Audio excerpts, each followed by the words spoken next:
무조건 한 달이 시작되는 첫 거래일에는 수익으로 찍자. 그리고 첫 주에는 무조건 수익으로 마감을 하자라는 것을 굉장히 중요하게 여기는 만큼 관련 기업으로 안녕하세요, 대건홈자입니다. 힘든 5월이 지나갔습니다. 물론 이런 장에도 수익을 낸 사람, 못 낸 사람이 있을 텐데 저는 수익을 다 뱉어냈던 손실으로 확정을 한 상황이었습니다. 그래서 6월에는 기회를 조금 더 찾아보기 위해서 일정에 대해 조금 더 꼼꼼히 보면서 팔로우업을 해보려고 합니다. 많은 도움이 되셨으면 좋겠고, 영상을 보시는 모든 분들이 6월에는 좋은 수익을 거두시길 바라면서 영상 시작해보도록 하겠습니다. 6월 3일 월요일에 첫 일정으로는 바이오와 관련된 일정입니다. 바이오 USA가 개최가 되는데요. 여기에서 저는 미국 생물보안법과 관련한 부분이 가장 주목이 될 가능성이 높다고 생각합니다. 왜냐하면 아스코에 대한 바이오 학회와 관련된 기업들의 재료가 소멸이 되는 상황이기 때문에 이 이슈를 팔로우업하는 자금들이 바이오로 옮겨갈 가능성이 저는 높다고 감히 생각을 해보는데요. 그래서 저는 이 부분을 살펴봐야 된다고 생각합니다. 미중 분쟁에 수혜가 있는 생물보안법과 관련해서 말이죠. 아스코에 대한 기대감을 가진 분들이 정말 많았지만 이번 아마케는 3, 4월 AACR 아마케만큼 긍정적인 결과를 보여주지 못했습니다. HLB로 시작된 부분을 시작으로 개별 바이오 기업들의 하락세로 인해서 신뢰를 잃어버린 상황으로 인해서 이번 바이오 행사에 대한 부분은 사실 저도 많이 반성하게 되고 기대감을 가지면서 계좌가 무너졌던 상황에 대해서 다시 한번 반성을 하고 있는 상황인데요. 하지만 우리는 기존의 임상과 관련된 부분보다 이제는 미중 분쟁의 수혜가 조금 긴 시간으로 갈 수가 있다 라는 부분으로 이 생물보안법 중에서 CDMO라고 하는 위탁 생산과 관련된 부분에 대해서 체크를 해봐야 된다고 생각합니다. 그래서 관련주로는 대표적으로 국내를 대표하는 삼성바이오로직스에 대해서 올해 내내 한번 월봉을 꼭 체크하면서 매수, 손절, 수익 실현 자리를 보면서 꼭 팔로우업 해가면 좋은 기업이 아닐까라고 대표적으로 말씀드리면서 이 안은 ST팜, 셀트리온, 바이넥스 정도를 저는 체크를 해볼 것 같습니다. 다음 일정으로는 국제환경산업기술 그리고 그린에너지전이 코엑스에서 개최가 돼서 최근 친환경에 대한 섹터들이 지속적으로 움직이는 상황에서 급하게 오르는 친환경 관련 기업들을 제외하고 약간의 비슷한 친환경적인 부분이긴 하지만 자금이 이동될 가능성에 대해서 저는 체크를 하고 있는 상황인데요. 많은 사람들이 별로 큰 행사가 아니라고는 하지만 여기 내에서 풍력, 태양광, 신재생에너지 그리고 자원의 재활용과 관련된 부분에 대한 부각이 있을 가능성이 있다고 생각을 하기 때문에 저는 개인적으로 이 부분에 대해서 살펴볼 건데요. 그래서 소개를 드리자면 탄소 중립에 대한 부분으로 가장 볼만한 기업으로 이 기업의 경우에도 월봉으로 체크하면 좋을 유니드, 에코프로 HN 두 기업을 저는 주목해서 볼 것 같고, 추가적으로 최근에 SOFC라는 테마가 생겨남으로 인해서 고체 산화물 연료전지거든요. 관련해서 SK 이터닉스, 두산 퓨얼셀, 범한 퓨얼셀 세 기업을 한번 체크를 해보면 어떨까 싶습니다. 4일 화요일 일정으로는 반도체 투자자들이 주목해볼 만한 대만 IT 최대 전시회인 컴퓨텍스 행사가 개최가 됩니다. TSMC 젠슨황의 고향이라고 할 수 있는 대만에서 열리는 아시아 최대 규모의 IT 박람회로 글로벌 3대 박람회 이후에 아시아 기업들이 파운드리 및 반도체 디램 분야에서 주목을 받을 만큼 빅테크들이 이 행사에 관심을 가지고 있을 것이기 때문에 이 행사에서 가장 주목할 점으로는 AI 산업 중심의 박람회로 진행이 되는 만큼 AI와 관련해서도 AI 반도체와 관련해서도 두 볼거리가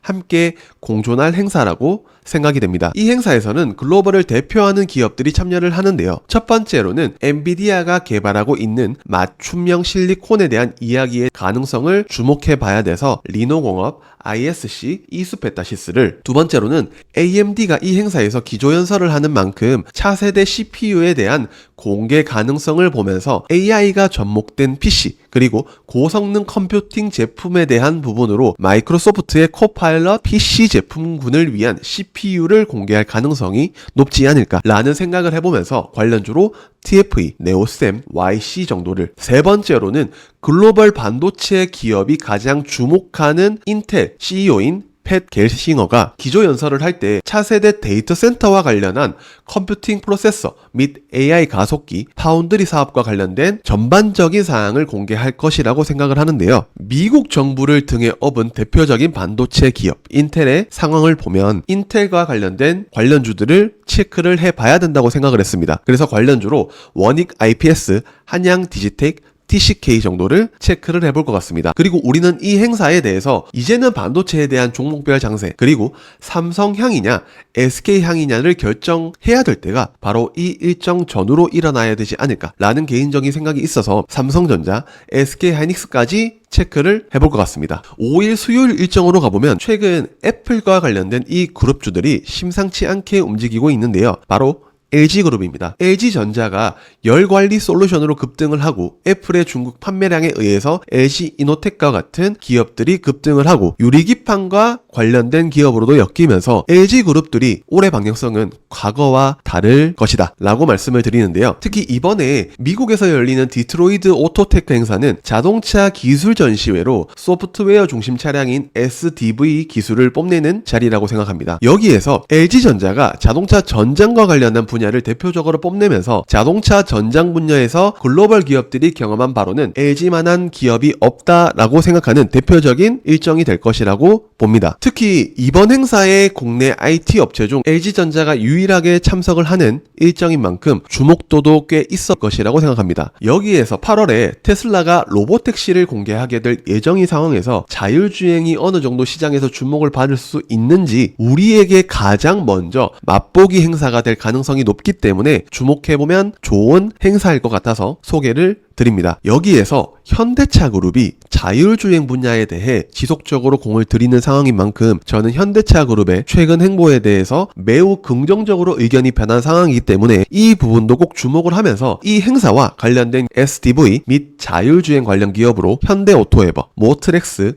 퓨런티어, 라이콤, 그리고 자동차 전장 분야에 대해서 LG전자, LG이노텍 정도를 체크를 해보면 좋을 것 같습니다. 그리고 이날 저녁에는 미국의 ADP 취업자 변동지수가 발표가 되고 저녁 9시 15분이고요. 미국 ISM 비제조업 지수가 저녁 11시에 발표가 되니 이 지표도 한번 시장의 변동성을 야기할 지표라고 생각이 되는 이유는 29일 시장을 한번 보면 미국 국채의 변동성이 얼마나 국내 시장에 말도 안 되는 변동성을 보여주는 지표 중에 하나였는지 저는 경험을 해봤기 때문에 주목을 해볼 것 같습니다. 6일 목요일 일정으로는 먼저 국내 시장은 공휴일로 휴장입니다. 이날에 우리가 봐야 되는 지표 발표가 있는데요. 첫 번째로는 미국 주간 실업수당 청구 건수 발표가 저녁 9시 30분에, 그리고 두 번째 미국 1분기 비농업 부문 노동 생산성 확정치 발표가 같은 시간에, 세 번째로 미국 4월 무역지수 발표도 같은 시간에, 이 세 지표 발표에 대해서 국채 그리고 금리와 관련된 부분이 결정될 확률이 저는 매우 높다고 생각이 되기 때문에 우리는 되도록이면 이 주는 5일 정도까지 매매를 다 마무리해놓고 현금을 들고 나머지 상황을 체크해 보시는 것을 추천드립니다. 마지막으로 7일 금요일 일정으로 가보면 사내 첫 노조인 전삼노라고 불리는 노동조합이 창사 이래 처음으로 파업을 선언한 상황으로 인해서 단체 연차를 사용하게 되는데요. 고 이건희 회장님이 관뚜껑을 열고 뛰쳐 나올 것.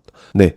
그래서 29일에 이 얘기를 빌미 삼아서 삼성전자가 3% 가까이 하락을 시키는 상황을 보여주면서, 물론 이 이슈뿐만은 아니지만 국채나 카시카리의 발언, 삼성전자의 노조, 그리고 선물 옵션과 관련된 포지션 전반적인 사항이 모두 영향을 끼쳤다고 생각합니다. 그리고 이 뉴스뿐만 아니라 개인들의 심리가 추가적으로 매도세를 쏟아내면서 외국인과 기관이 국내 시장을 갖고 놀았던 그런 상황을 보면서 왜 하필 지금 삼성 노조가 저런 결정을 했나 싶을 정도로 원망을 하고 있는 상황인데 남 탓은 안 됩니다. 이 부분이 어떻게 작용하는지에 따라 삼성전자의 상승 여력은 줄어들게 될 것으로 보입니다. 그리고 삼성전자 노조원 수가 아직까지 적다고 하는 의견들도 있습니다. 하지만 이런 경우가 한 번도 없다가 창사 이래 처음으로 파업을 한 상황이 보여주는 불확실성이 시장에서 얼마나 크게 다가오는지를 체크해 보시면 좋을 것 같습니다. 그래서 삼성전자도 이제는 적당한 조정에 잡아서 무조건 길게 끌고 갈 만한 단기 투자 투자의 대표적인 기업에서는 제외를 해야 될 것 같다는 생각이 듭니다. 그래서 과거보다는 더 철저하게 박스권으로 갇힐 가능성이 높기 때문에 삼성전자 매매에 참고하셨으면 좋겠습니다. 다음 일정으로는 게임과 관련된 일정인데요. 셔머 게임 페스트가 미국 LA에서 개최가 될 예정으로 넥슨 및 NC소프트가 참가해서 넥슨의 경우 올해 출시 예정인 액션 게임 퍼스트 디센던트를 선보이게 될 것이고, NC소프트의 경우 스론 앤 리버티의 북미 유럽 지역 서비스를 맡은 아마존 게임즈와 TL 글로벌판 트레일러를 선보일 예정이라서 최근 게임 관련 기업들의 움직임이 생각보다 나쁘지 않기 때문에 이 행사와 관련된 기업으로 넥슨 게임즈,